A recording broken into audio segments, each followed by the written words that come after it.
babu de ka mulakhasul fiqhu dambugal dimmangal fi shuruti no yewta en fi sartiji wujubil hajji waɗaɗi ɗin ha hajji on waɗɗo neɗɗo on alal mar'ati do sonnajo wa hakamin niyaba e ñawoje lontingol makko ngol alhajju hajju on yajibu himo waɗɗo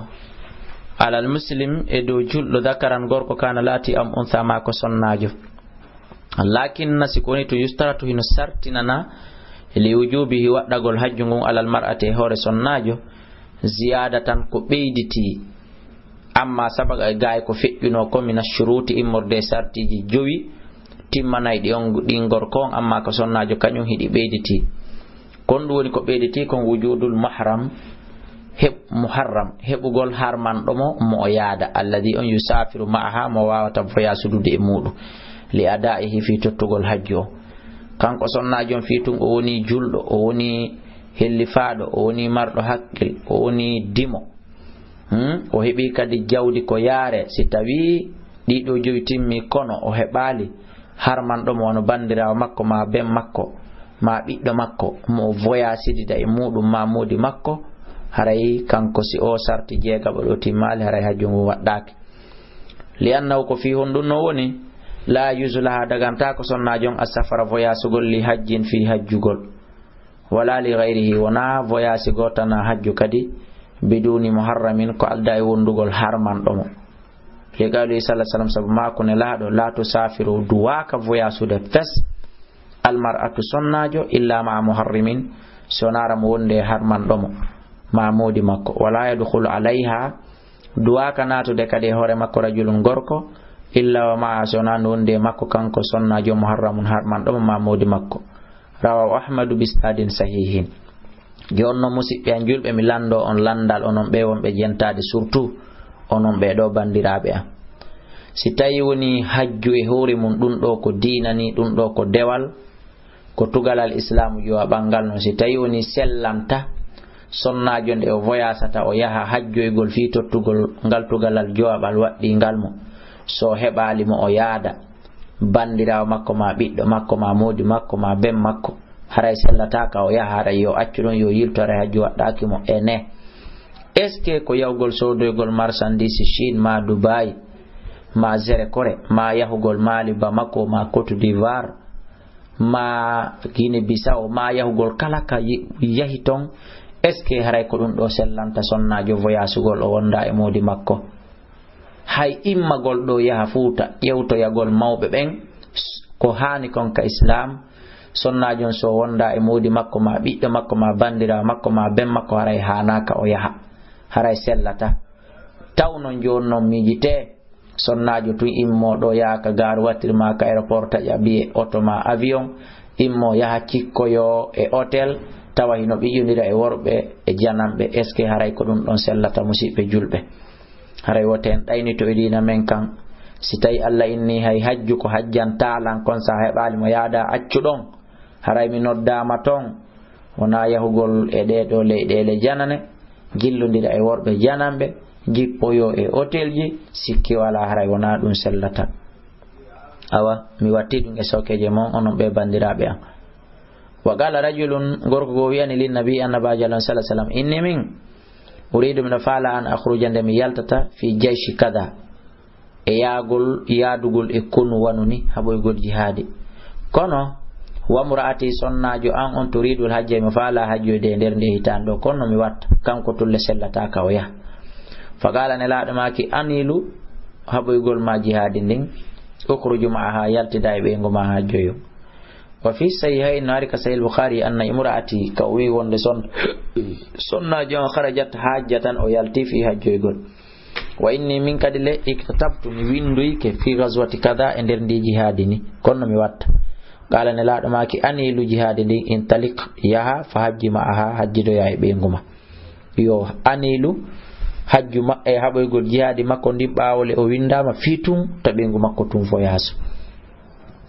wa fi sahi no ari ka sellunde wa gayri e koyna ɗum kanelaɗo maki la yahillu dagantako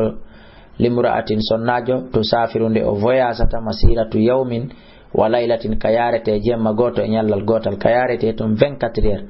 sellata ka voyage dum laysa ma'aha muharram ta wonda e harman dum amma iwgol do bimbi hewta kikide ma iwgol kikide hewta bimbi haray dum don dikka dum don kono voyage jetto 24 heures timmudo si on tigi hewtita haray dum don sellata amma non ka yahete lewru ma yontere ma balde tati e tesike fa hadhihi dum do jumlatun ko dental jumlatun nususin ko dental ko moɓodiral daƴƴe lasiliji ar rasulillah ko ƴettane laaɗo sallallahu alaihi wasallam taharumu no harmi alal mar'ati do sonnaji an tusafira nde o voyagata biduni muharramin ko alda e harman ɗomo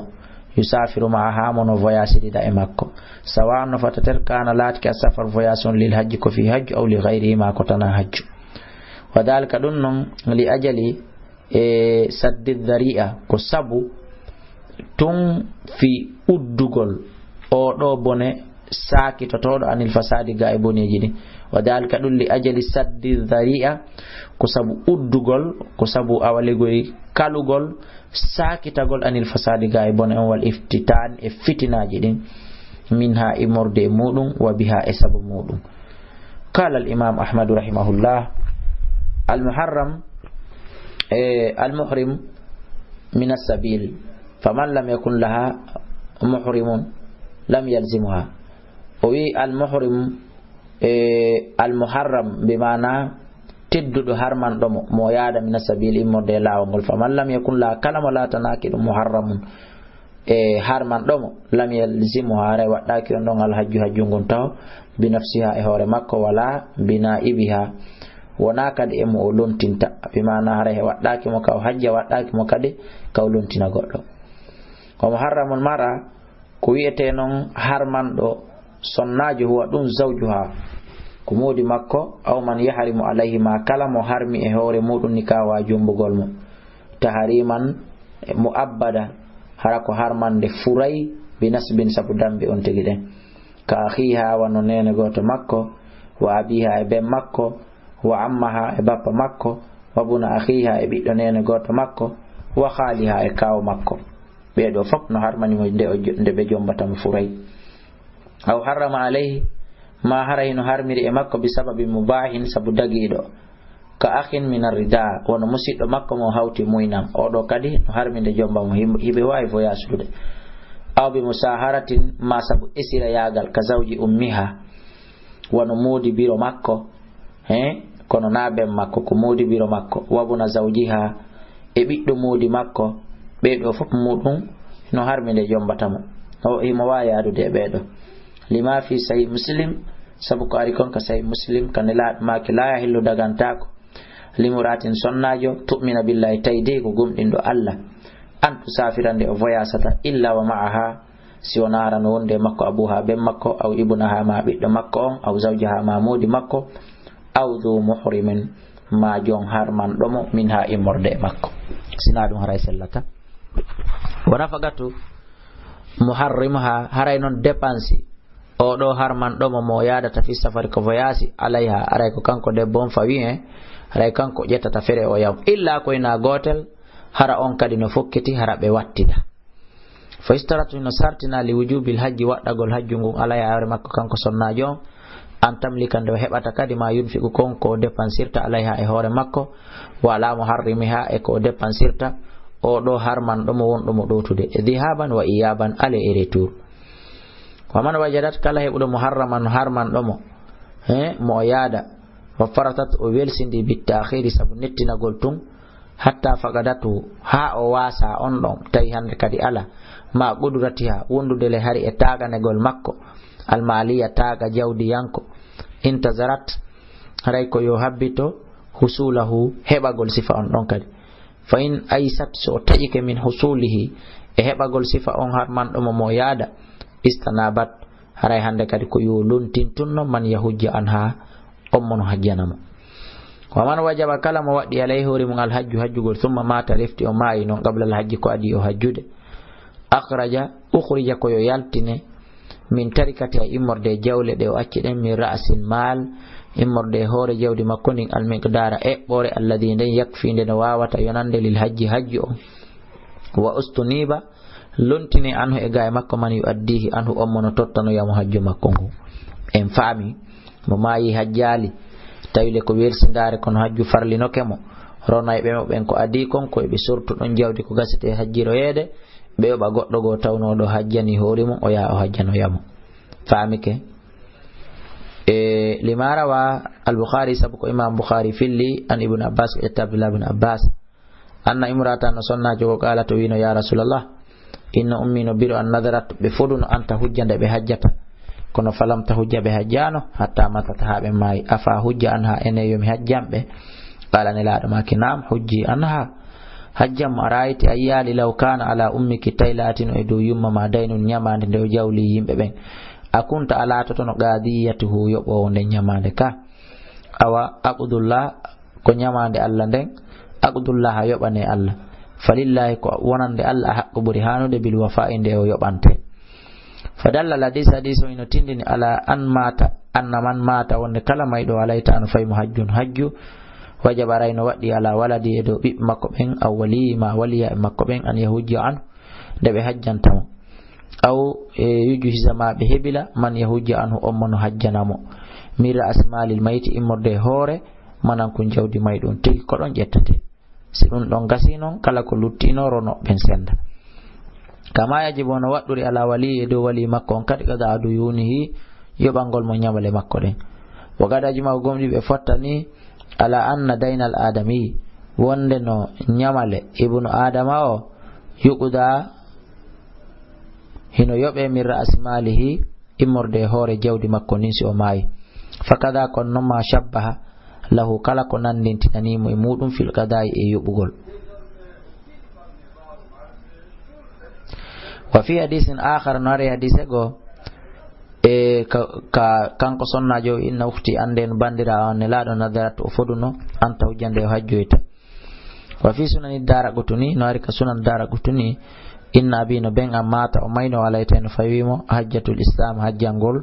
ka islam wa zahiruhu ko feñi ko e mudum annahu no kanko la farraga o sendindira bainal wajibi hakkunde ko waddi bi asli shar'i sabu lasili sharia on wal wajibu ko waddi ko bi jabahu ko duni ino woni waddande mudum ala nafsi e dow hore makko sawano fatatere aw sabi o wasino dum amla ka o wasiyake wal hajju on anil ghairi hajjangol gaitana horemu yaqa dum hino yana anil mahjuj e gaay ko heeda anhu e mudum ka annahu wan woni non ko woni fi'luhu gollogol dum don bi nafsihi fi wonki makko no woggolangol dum hore makko ko yakunu latu al fa'ilu gollu don bi manzilatil wakil o wonta place halfin do mo wan naibu lonti don yanwi o anniyo al hirama hurminana gol anhu fi o mo woni hajjande o labba anhu onotano mo labbaykaji din wa yakfi yoni mo non an yanwi nde o anniyo to annusuka dewangal anhu e gayi oda walaw lam yusammi hay saywani o innal inde makko ne fi lafsika kongol wa in jahala so majjama ismahu inde makko den aw nasabahu ma dambe makko den labba o wiya labbayka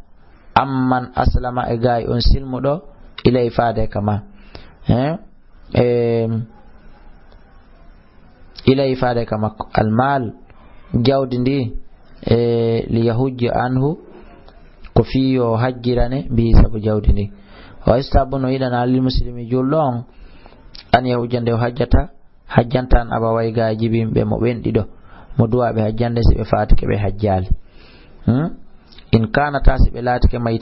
maytataini ko be fati be dido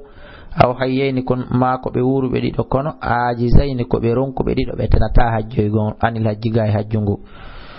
wa yuqaddimu haray o adoray ummahu yumma makko li anna hasabu ko yumma makko a haqqu buri handude bil birri e diggere nde non hande kadi si moyen on hebi kadi yilto non kadi o hajjina ben makko kono si beruma e ben manu